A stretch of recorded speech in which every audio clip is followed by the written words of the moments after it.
Bon vendredi, Michel. Bon vendredi, Marie-Ève. Ça va? Ça n'arrête pas de bien aller. C'est vendredi. C'est vendredi. Et en plus, le budget de la ville cet après-midi. Extraordinaire. Ah, que j'ai hâte. À 3h30 un vendredi après-midi, le maire nous invite à nous informer du budget qui sera déposé lundi. Donc, en huis clos, évidemment, oui, là, effectivement. parce que ça ne sera pas annoncé avant, on ne l'annoncera pas en fin de semaine, il faut attendre quand même le dépôt lundi. C'est très important de le mentionner, mais bon, comme c'est déposé lundi, ce sera officiellement là, approuvé. Il faut que ce soit approuvé le 31 décembre. OK? Toutes les villes municipales. Tu sais, là, on n'entend que ça dans les bulletins de nouvelles au niveau provincial, national. Alors, c'est cet après-midi, donc, qu'on saura combien on va payer de taxes la semaine prochaine.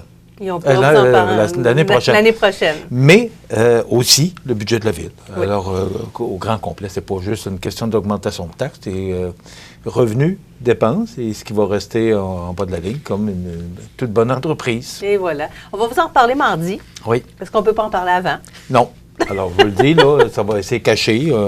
Mais on va être là cet après-midi à 15h30 pour entendre ce qu'on aura à nous dire. Mais même sous la torture, je ne parlerai pas avant... Donc, tu sors de la région en fin de semaine. Oui. Pour être certain. Alors, voilà. Il y a des bonnes nouvelles du côté de la Fondation Richelieu-Montmagny. On a grandi l'équipe, là. Oui, bien écoute, ça fait du bien d'entendre une bonne nouvelle de la Fondation parce que, bon, on sait que récemment, avec l'histoire du bingo Richelieu, là, notre ami Simon Caron, là, qui a eu de mauvaises nouvelles à nous apprendre, bien là, on nous informe qu'il y aura l'arrivée de nouveaux membres au sein de son comité de gestion dédié au Fonds jeunesse, environnement et innovation. On sait que c'est un projet que Simon Caron et ses pairs tiennent mordicus. Donc, c'est Normand Morin, propriétaire de Chabot de Carrosserie, et Richard Mercier, propriétaires de Plancher Mercier, qui se joignent à la Fondation avec leur expérience et leur engagement, renforçant ainsi les compétences du comité. Donc, la Fondation Richelieu-Montmagny, mandatée pour la gestion du Fonds jeunesse, environnement et innovation, a établi un comité de gestion composé de 7 membres. Ce comité comprend 3 représentants du Club Richelieu, 3 membres des entreprises contribuables au fonds et un représentant du milieu. Donc, les membres du Fonds jeunesse, environnement et innovation ont une vision stratégique ambitieuse, mais réaliste pour l'avenir du fonds et ses retombées positives dans notre communauté. Oui, c'est déjà, il y a déjà beaucoup d'argent qui a été donné là, dans la communauté pour les différents projets présentés par, entre autres, des écoles ou pour les jeunes. Oui, bien, c'est près de 48 000 déjà. Et moi, je trouve ça quand même important parce que ce soit des dons qu'on donne à différents organismes par le biais du bingo Richelieu ou encore par ces 11 projets là, qui ont été récompensés. Ils ont été choisis. Oui. Bien, récompensés, moi, pour leurs efforts. Alors, je pourrais aussi dire récompensés. C'est quand même de l'argent qui est réinvesti dans la région. Alors, moi, je trouve ça important qu'on puisse reconnaître ces nombreux projets-là. Si la Fondation Richelieu n'était pas là, on ferait quoi? Il n'y en aurait pas d'argent pour...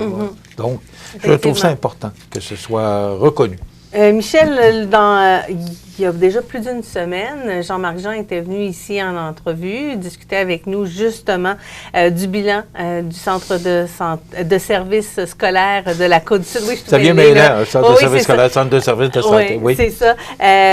Puis on sait que cette année, il y a un bilan positif là, de ce côté-là. Oui, bien, écoute, Jean-Marc Jean prend sa retraite le 31 décembre. C'est une perte pour la région parce que moi, c'est un bonhomme que, depuis 5 ans, a fait un travail extraordinaire au centre de services scolaires et en compagnie de la présidente du centre de services scolaires, Madame Ayette Lawauri. Voilà, merci.